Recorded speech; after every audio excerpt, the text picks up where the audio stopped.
I was like, I'm so classy.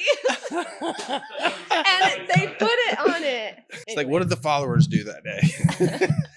Dropped off. Yeah, hey, there it is. They dropped It off. works. Yeah, I saw you had like a bunch on your, like the last couple y'all posted. I was like, good Lord. Yeah, we just started in like It was awesome. February or something. And so, yeah. I think we started posting in March. Yeah. We have a lot so stacked. awesome. Yeah. It's so awesome. Y'all are killing it. All right, I'm going to do an intro. Love it. Hey, this is Jordan Hill with Dirt to Sky Business Podcast. And thank you so much, SMI Real Estate and Saltwater Wellness, for sponsoring this episode.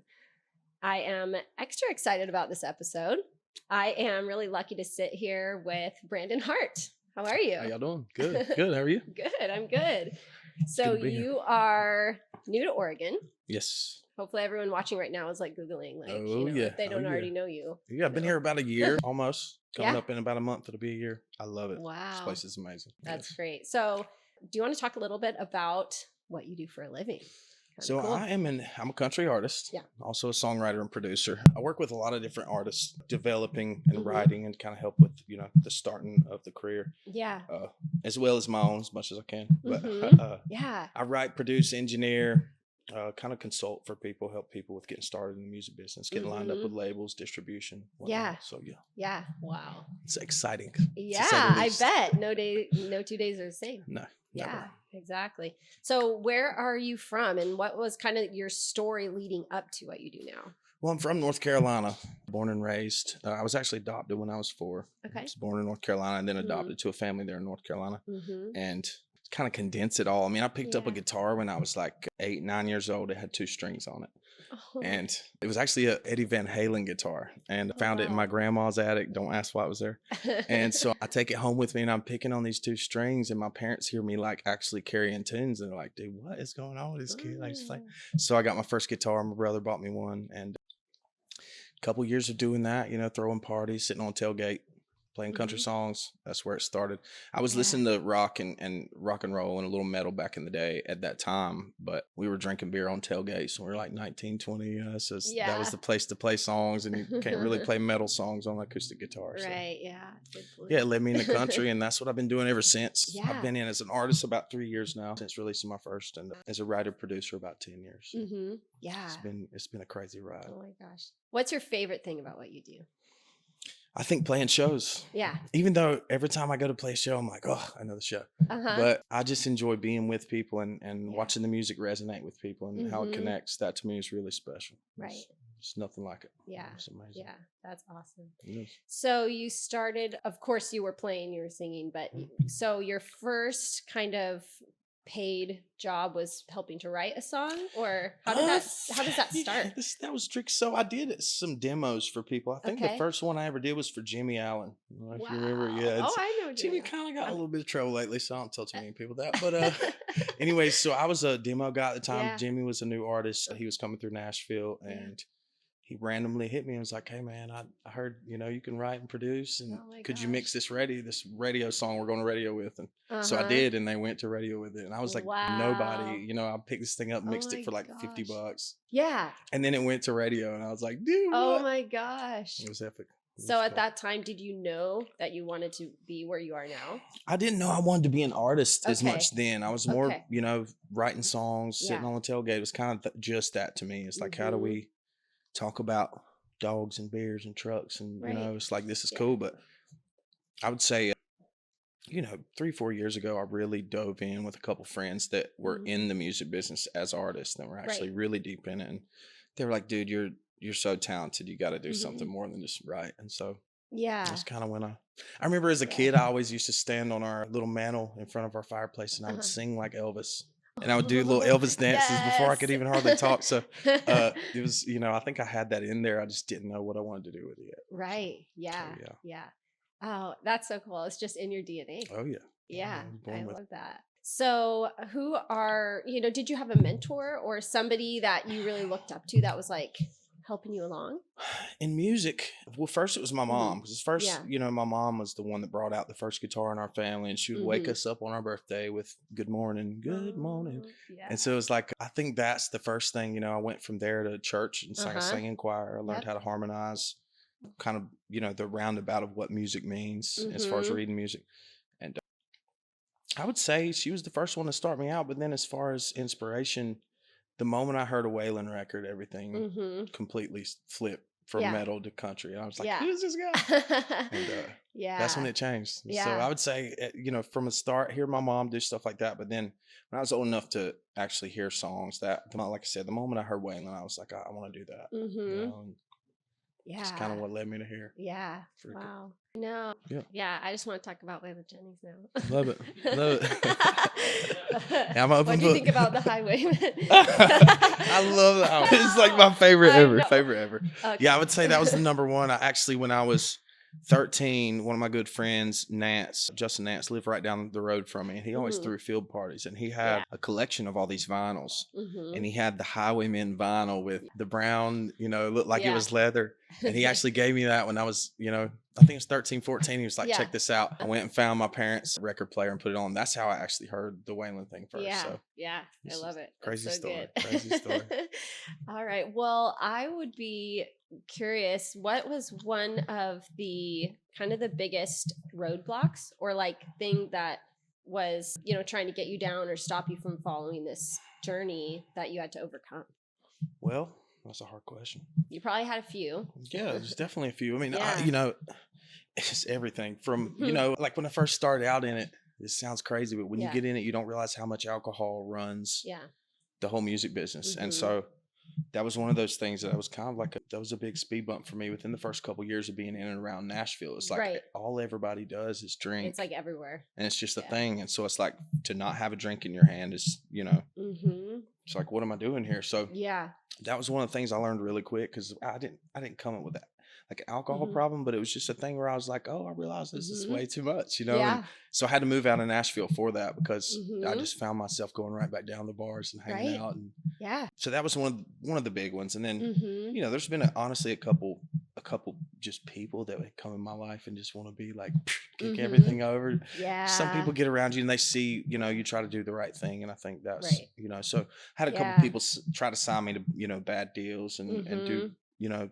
just bad business with me. But I think that's been the biggest speed bump for me has been outside influence. Because I've always had like the fire and just try to keep pushing it, Yeah. So I think when in many careers and industries, it's hard to know what's real and what's not and who to trust. Yep. So what are some of the things you look for to either gravitate towards or stay away from when you're figuring out who to trust? With people, for me, I've always, judge a man by the fruit. Like watch the things he does, not the things he says. And so a lot of people in music say whatever they can say to get in a room, to get through an open door, to get in your pocket, to ride your coattails. But if you watch people's actions, do they know your kids' names? Do they hit you up and say, how are you and the family? It's like little things like that you can kind of tell when people are in it for themselves or if they're in it for a good cause. And so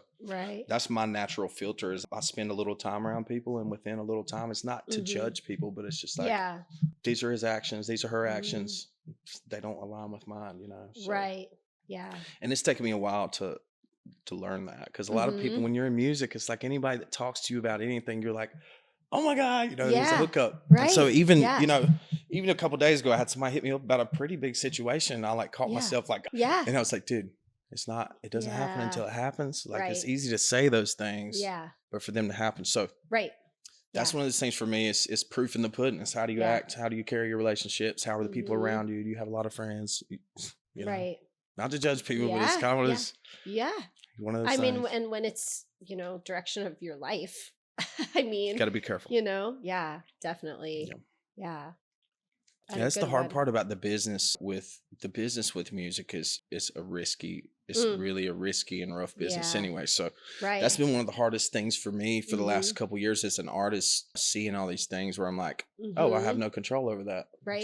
So I have to hire a team for that. Yeah. Oh, I have no control over this. Oh, these people are keeping rights. These people are keeping this. It's like, wow. Yeah. Yeah. It's definitely. Yeah. So you technically, you're an entrepreneur and you have your own business and, you are only you or you, But how does it work? Like, how did you start structuring it? Did somebody tell you, leverage this person, hire this, or whatever? Yeah, I mean, it started out with I would say the first really business move I made with music, other than producing and stuff for people. Yeah. A friend of mine, Matt Holmes, I watched him, I met him through my brother, watched him manage, he's managed tons of different bands, done great with them, always traveling. I was just kind of like, how do I turn what I'm doing into what you're doing, And Right.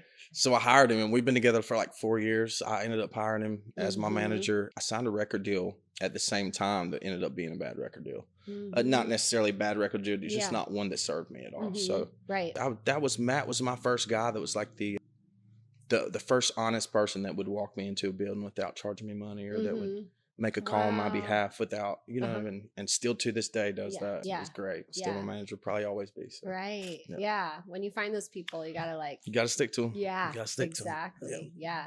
What's one of the things that has surprised you the most from where you are? That's a tricky question too. I would say the way that these songs connect with people. Yeah. Even though I'm like hoping that it'll happen, and deep down I'm thinking, oh, it's gonna happen, but you never really know until you get on stage and you sing a song and you kind of feel like you're naked up there. It's like, it's like it's and so waiting on people to resonate to that's been the most exciting thing to watch words on paper come out of other people's mouth by the thousand. It's like, okay, that's right. Cool. That's exciting. Yeah. Yeah. And I mean, I think, and we talked a few minutes before the show, but it's more than just the words and the song and the tune. It's actually like energy and like a spiritual connection. Yes. And so that's something that you're making a difference. I'm all about that. In the world. I want to be able to feel something good in a song when I listen to it, or when I write it or sing it. Right. Yeah. Yeah. It's the exciting part about music to me. So you are able to, through your personally, but also through your music, really make a difference and really be a leader, in some ways. If you want to talk a little bit about that, I thought that was really interesting. Yeah, that's a big weight, because I don't want to claim to be a preacher or anything like that, but I have a pretty deep understanding of the Bible and of my spirit, my spirituality, and you call it spirituality or you call it Christian. I'm a Christian. I believe in Jesus. I believe in Jesus Christ and God. I try not to shove that down people's throats. Right. Don't cast your pearls before swine, but I find music an easy way to really touch on it without making people nervous, or without forcing them.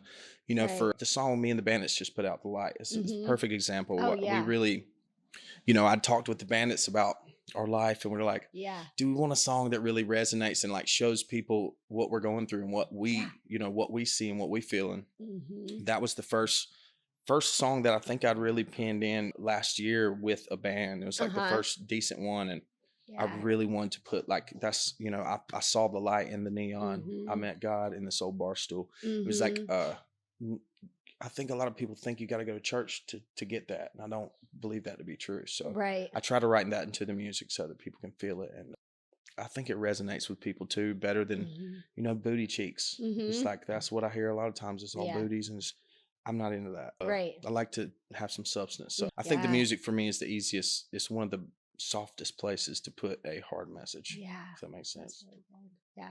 There's a song that says, talking about being better with the lost than the found. And that kind of reminds me a little bit about that song that you're talking about, which is an amazing song, by the way. I appreciate it.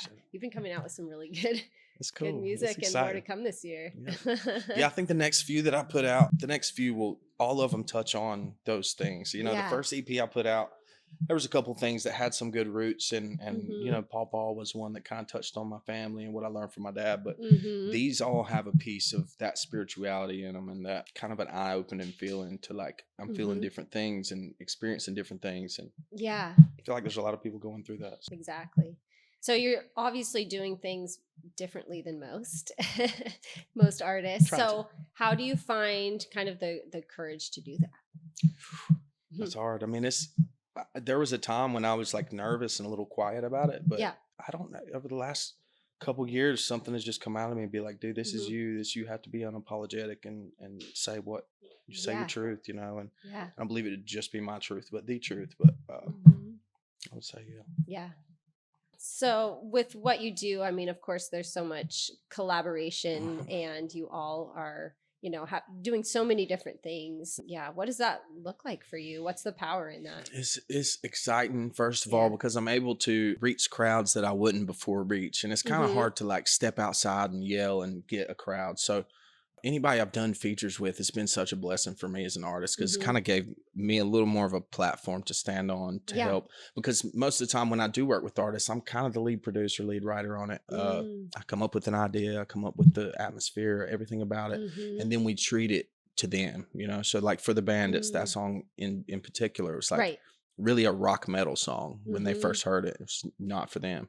So we kind of toned a little bit of that back, gave a little bit of a beat to it, customized it to them, and that's where they're able to do their verses and stuff. So it's exciting. It's always a different, with every artist, they're so different with so many different ideas, and there's no one formula to getting with artists and working with them. There's not a formula to the production. It's all so special and in its own moment. So I'm so blessed and excited to have all these guys from Damon Jones, Dusty Lee, all the guys that really the first artists that I got a chance to be on records with as a producer. That's put me right where I'm at now, where I can actually advocate for artists. Right. Yeah. Do you find that, with where you are now, that you're going to now be pouring into newer artists?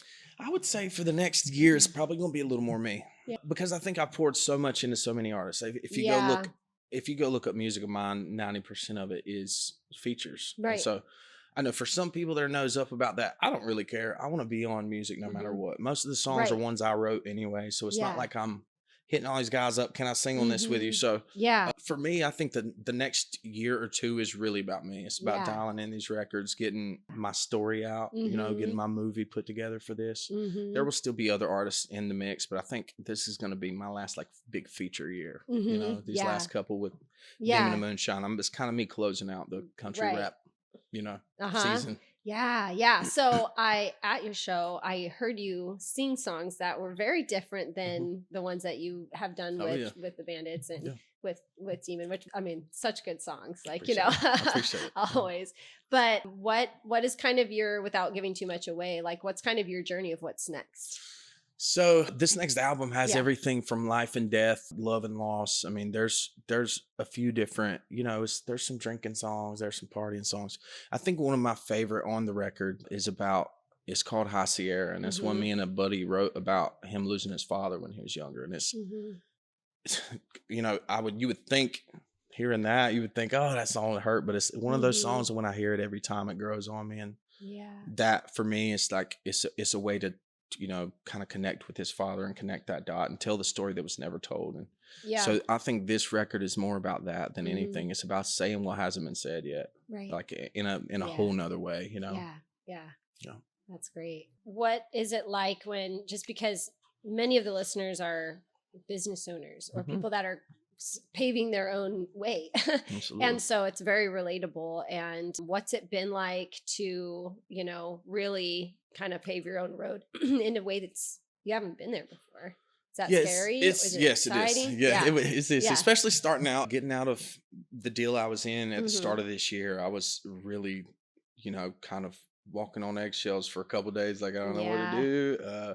And, that got out of that situation. It was, we got out with everything's good, but it opened my eyes to how much work is involved as far as, specifically with music, being an artist. There's 100 jobs you got to take care of. And it's a 24-hour a day kind of thing. So, it's a lot. It's a lot. I mean, it was scary up front before I got signed, especially not knowing and meeting people who were, like I said, you meet some scraggly people out there. Yeah. So, but after you learn a little bit and get around the right people, it's second nature. So I would walk into any label meeting, read any contract, Right. Yeah. I think that's neat. Like you are very, who you are. And 100%. So that's kind of the difference. Yes. And that has taken a while. That's not it. That wasn't it. I didn't come out knowing who I was. Right. For sure, so. None of us do. Yeah. So I am in real estate, and there is an 87% failure rate. So wow. All of us, no matter what business we're in, we should be aware of that because that prepares us. But, in your industry, it's got to be at least that high. Yeah. I mean, higher for sure. Yeah. you know, and have you hit kind of that moment where you're like, I'm going to quit. This is too hard. Like, have you had moments like that? Like, what happened? I definitely have. I'll be lying if I said I didn't. There were definitely moments where, you know, the money coming in wasn't matching the output. So there was a time, I think, honestly, when I first signed this record deal, I was at that spot. I was really at it. I went out and did tour managing for a buddy of mine who was in a band, Long Cut. And the guy that had signed them was Demon Jones. So I was kind of like in this low spot where I was like, I just want to get out and see it. And so I put the pen down, put the guitar down, went out and tour managed with them for a little bit. And even after getting signed to that deal, doing a couple songs with Damon, there was still multiple times where it's like the checks aren't coming. Right. You know, even if they are, they're so small, this doesn't pay the bills. And I remember the second year I was in the deal with Damon, I was in Nashville that year, and things were just, it was kind of like I was getting some really good writes and doing cool stuff, but the money wasn't coming in. Right. And as an artist, I didn't feel like we were taking advantage of the situation, putting my music out and really capitalizing on it. You know, I felt like I didn't have anywhere to go. And so I went back home, went to my dad's. I got a place beside my dad's, and we built a little studio out there. I literally locked myself. We call it the shack. So it's like the Leonard Skinner shack. But I built this little shack, and I like locked myself in this thing for like 4 or 5 months. Wow. And that's when I wrote my first EP. So that was like kind of that was the moment where it was either like, you're going to do this or you're going to probably go out in the shack. Yeah, man, that's Alabama style. So that's how it was. And I remember there was multiple times where I would, you know, and I still to this day have moments where I'll pick up a guitar to play something and I'll get discouraged and sit it down. Yeah. And so I think it's more of a battle of everybody's going to have those moments. So it's like, if you keep picking up the guitar, if you keep selling, if you keep doing what you're doing, it's like that. Eventually you fix the odds there. But I would say in music, it's definitely 85 or higher. It's crazy. Yeah. Yeah. And that's quite the place to be in when you know you're worth more than that. Yes. And what you're putting out is worth so much more than that. So why are you not seeing it? Like, that's a tough place to be in. It is. And there's so many questions you can ask when it comes to music, but there's so many dynamics and there's so many facets to the music.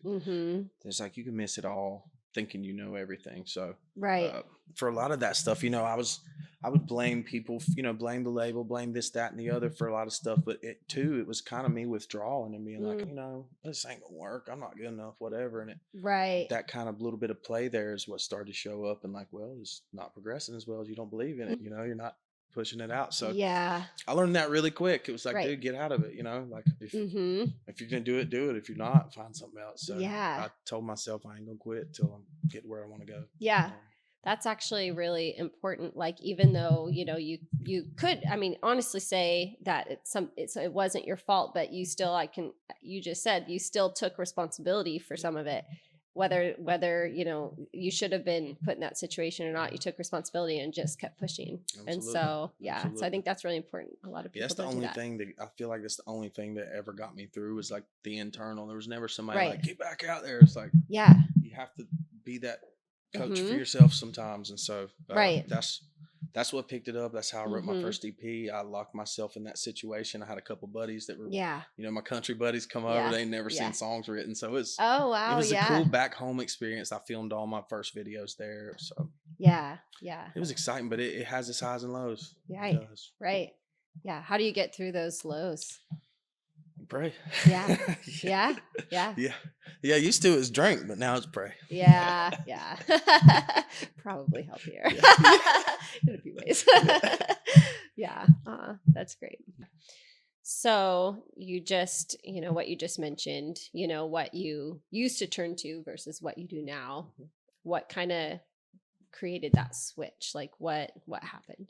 Well, eventually you hit the wall. You know, it's like eventually you hit the wall. So I've just gone so long not really paying attention to the things I do as far as like almost like escapism, just trying to be okay. And I always reached to a substance for a long time. I always reached to a substance instead of within. And so over the last season, over the last couple years, but especially in the last year, I've really been honing in like, move the substance out of the way and be the substance, you know? And so this is crazy. This, for instance, y'all might like this. So 2-3 days ago, I'm like, okay, it's getting that time again. It's like all these bills are coming out. It's like, all right, I'm gonna have to hit some of these publishers up, get my checks, whatever. And I'm like, before I do that, I'm just gonna say a little prayer. I'm gonna be like, Father, I need your guidance here. Help me multiply this garden. Help me feed my kids a little better. Within 8 hours, there was like $2,000 worth of work that I didn't queue up that came in just like that. It was like multiple. Gosh. It was like, and it wasn't work I had to try to do. It was like, oh, here's this deposit. Right. Here's this extra grand. I was just like, and so in a matter matter of of 8, see what happens when you pray. Yeah. So it's like, me and my lady laughed about that so hard this morning. So like, it's funny within 8 hours of that happening, it's boom, bills are paid. Wow. And I was just like, okay, that's cool. We're not all of them, it's like, Yeah. that was like that little extra chunk I didn't want to take out of the account. So right. Yeah. Wonderful. So it's things like that that have reminded me. For a lot of people, that's a fairy tale. It's like you think you're going to pray and it's going to fall out of the sky. But what I've found is if you spend time in prayer and spend time doing things like that, all it does is allows that to come to you. Just that simple. Exactly. If you're out of the way of that coming, it's coming either way. So if you're over here being mad, over here drinking, you're going to miss it. You're over here doing what you're doing. But if you're being the substance you should be, that should come straight to you. So I believe that to be true. I've watched it happen. I've watched the moments I'm spending as an artist on stage in front of the people that I'm playing in front of. I dreamed of those moments exactly when I was younger. Yeah. And I pray. It's what you can call praying. But yeah. I bet that is just it's super exciting. Amazing when you think about it. You've talked about when you were a kid and dreaming of the moments that you're living right now, which, by the way, I love that you're soaking it in now because a lot of times we spend too much time in the future. Yes. We miss little things, but it's good to know where we're going. And dreaming is, it's amazing. It's powerful. So where are you going? Like, where do you see yourself? What are you going to make happen? I want to change the world. I know that's a broad statement, but I want to go get water to people who don't have water. That's what I see is like, how can I be of service? So, and not just to say it, like I enjoy being of service to people. So I would say in 10 years, I want to go to places that don't have water and don't have food and provide that. I want to go to places that don't have music and provide that, I want to get it to where you're not having to pay $3,000 to go see your favorite artist in a concert. I want to help with that. It's like a lot of those things I feel like I want to fix the airplane system. I think it's BS. I want to help fix that too. Yeah. I hate flights. I know it's random, but that's where I see me helping in 10 years. Yeah. So you're noticing. I see me exploring flat Earth in 10 years. He's on the moon. I know y'all heard about the flat Earth thing coming out, of course. Oh, it's crazy. I know. It's crazy. All right, go ahead. Oh, gosh darn it. I had. Went off the record here. Off the record, guys. Okay. Well, I really like that you're seeing where the gaps, like what's needed and thinking about how you can fill those gaps. So, Absolutely. What about your music, like your artistry? I'm just I want to push this next record out with like a real version of me out. I put a few songs out in the past that weren't really me. There were songs and they're cool, but the last couple, like The Light was one of the first ones that I think I said what was coming out of the well. Yeah. And it wasn't edited or altered. So that's what I want to do more of. This next record, I've got 10 to 12 songs we're picking. We got like 30 or 40. I'm trying to pick the best 10. And what I'll start to do, I guess around like July, I'll put a song out. July, August, put a song out. Another month, put another one out. And then we'll put the album up for pre-sale. So and this is primarily a country. There's no country rap. There's a lot of people like expecting rap. This I'm not a rapper, never been a rapper. This is gonna be this traditional country mixed with a little hybrid modern spin on it. So I'm so excited. It's gonna be so good. And it's through that you will be able to change the world. Absolutely. So that's amazing. That's awesome. Well, thank you so much for being here. It's been so fun hearing these stories and who you are, and everybody needs to know you and keep an eye out for what's your single that'll come out pretty soon. So. All right. Yeah. What's your handle so everyone can So on Instagram it's Hartt Music. On Facebook it's the same thing. It's Hart with 2 T's. So there's another Brandon Hart out there. I don't know if y'all know about him, but he's got 1 T. Yeah. Oh yeah. So, guy sings all right. So if you're looking for country music, don't type in the Hart with 1 T. But I'm Hart with 2 T's. Anywhere you want to look my music up, Google, Instagram, Facebook, Pandora, Spotify, everything anybody listens to music on is Brandon Hart. HARTT. Perfect. All right. Well, thanks for being here. Amazing. And I want to thank Saltwater Wellness and SMI Real Estate for bringing this episode.